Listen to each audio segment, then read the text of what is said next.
Bonsoir à vous tous. J'ai plaisir à participer à cette Assemblée générale des 10 ans.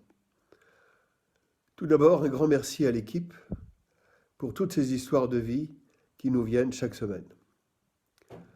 J'ai participé à la préparation des 10 ans et mon intérêt pour les personnes et les reportages s'en est trouvé renforcé. Je vais l'exprimer à partir de 3 exemples, Alexis, Mélisande et Pauline. Ils refusent la croissance et ils ont choisi la sobriété. Mais surtout, ils sont décrits avec beaucoup d'humanité. Alexis, c'est l'irréductible breton aux 7 vies qui a choisi la simplicité volontaire. Michel Rouget le rencontre en 2010 et il a alors 71 ans. Il a travaillé dans les fermes dès 7 ans. À 15 ans, il peut faire le collège et le réalise en 18 mois. Ensuite, il lit les philosophes et dans une paroisse populaire, il s'initie au social et au syndical. 1960, c'est l'Algérie. Très vite, il écrit un article à la Croix pour dénoncer la torture. Dans les années 60, donc, il sera ouvrier, puis infirmier psychiatrique. Dans les années 70, il crée le magasin Jardin et Santé, d'où émergera plus tard la Biocop. Dans les années 80, il crée une ferme qui permet d'employer les handicapés mentaux et des sortants de prison. Ce parcours est impressionnant, et la suite l'est plus encore. À 57 ans, il cesse ses activités et marche dans les pas de Serge Mongeau, le penseur québécois de la simplicité volontaire. Il se dit le gardien et pas le propriétaire de 2,5 hectares en Brocéliande.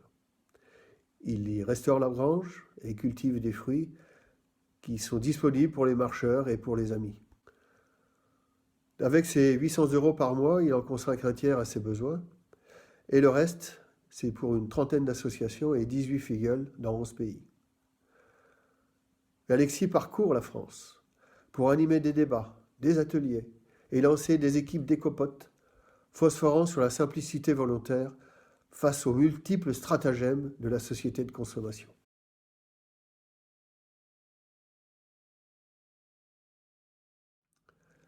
Mélisande vit à Brest. Elle est de tous les combats associatifs alternatifs. Christian Buchet la rencontre en juin 2012. Elle a alors 36 ans.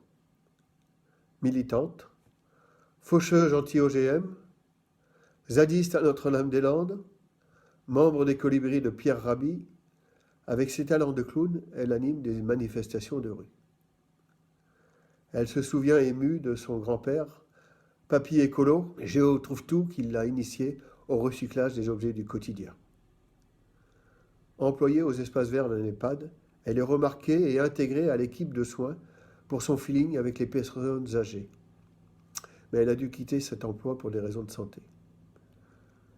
Mélisande veut se projeter dans une bonne vie.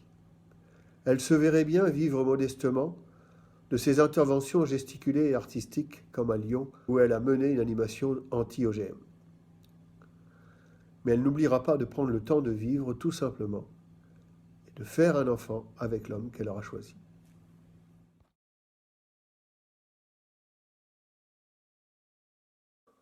Pauline a 25 ans en juin 2012 quand Michel Rouget la rencontre. Elle se veut engagée et libre. Pauline étudie à Rennes dans un IUT carrière sociale et son revenu est de 300 € par mois, plus les APL. Pour moi, la liberté est quelque chose de fondamental. On peut considérer que ma liberté est limitée, mais je trouve des alternatives. La liberté, c'est de pouvoir agir spontanément et ne pas se retrouver enfermé dans tes contraintes. Selon Pauline, si on produit des choses qui ne servent à rien, juste pour produire, donner du travail, acheter pour acheter, c'est un non-sens complet. Elle est engagée dans les questions de consommation, l'attention aux autres, les actes que l'on pose pour les uns envers les autres. Pauline adaptera son niveau de vie selon les enfants et les projets. Mais il n'est pas question de se laisser enfermer dans les questions d'argent. Et moi, j'aimerais bien savoir comment Pauline conjugue aujourd'hui ces deux principes. Ce qui m'impressionne, c'est non seulement le niveau d'engagement, le souci de l'autre et du bien commun des personnes, de toutes les personnes rencontrées depuis 10 ans dans l'histoire ordinaire, mais c'est aussi et surtout l'intensité humaine qui se dégage de ces reportages. Alors, merci, bon anniversaire et longue vie à Histoire ordinaire.